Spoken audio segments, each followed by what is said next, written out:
Hello बच्चों, let's read the question. So question says that which of the following has the lowest ionisation energy. इनमें से सबसे lowest ionisation energy किस में है? आयोनाइजेशन एनर्जी होता क्या है?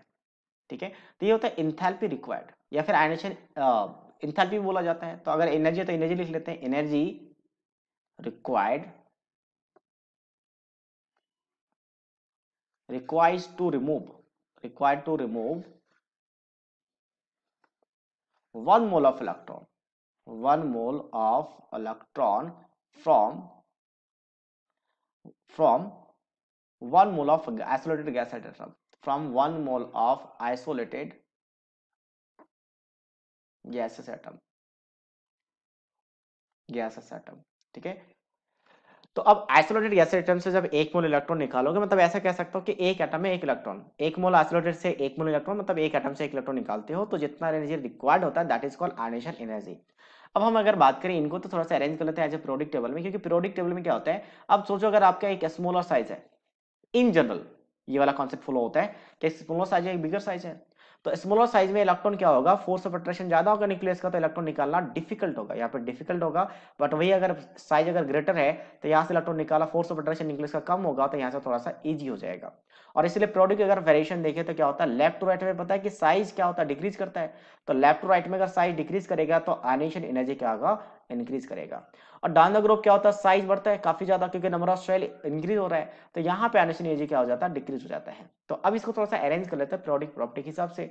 तो नाइट्रोजन एटॉमिक नंबर 7, फिर नाइट्रोजन के बाद क्या आता है ऑक्सीजन एटॉमिक नंबर 8, फिर फ्लोरीन एटॉमिक नंबर 9, और ऑक्सीजन के नीचे जस्ट नीचे क्या सल्फर है. सल्फर का एटॉमिक नंबर कितना है आपके पास, यहाँ पे इसका होता है 10.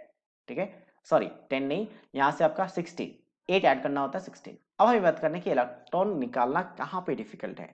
तो ऑब्वियसली सल्फर तो नहीं आएगा, सल्फर पहले कट हो चुका है, क्योंकि ये आपका सेकेंड पीरियड का है और ये थर्ड पीरियड का है. तो थर्ड पीरियड में इसका, अच्छा लो पूछा है, ओके लो पूछा है, आई थॉट हाई पूछा है, तो सल्फर ही आंसर हो जाएगा, क्योंकि ऊपर वाले के ये सेकेंड पीरियड्स के हैं और ये थर्ड पीरियड के हैं, तो इनके साइज स्मॉलर होंगे, सल्फर का साइज सबसे हाईएस्ट होगा, सबसे लार्जर साइज है.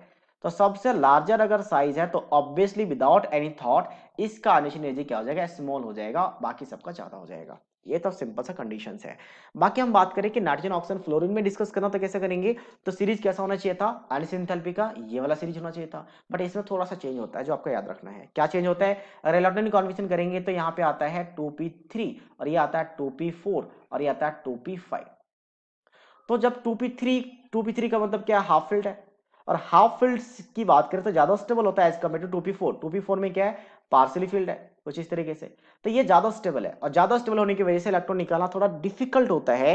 तो ये वाला जो लेफ्ट टू राइट का वेरिएशन है इंक्रीज होना, वो इंक्रीज तो करता है, बट एक जगह पे पी ब्लॉक में यहाँ पे थोड़ा सा इंटरचेंज हो जाता है. होना चाहिए था ऐसा, ये हमारी सोच है, बट सच्चाई क्या होता है, ये आगे चला जाता है.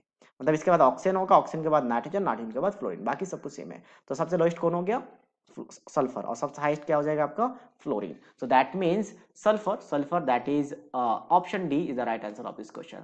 सो I hope you understood it well. All the best.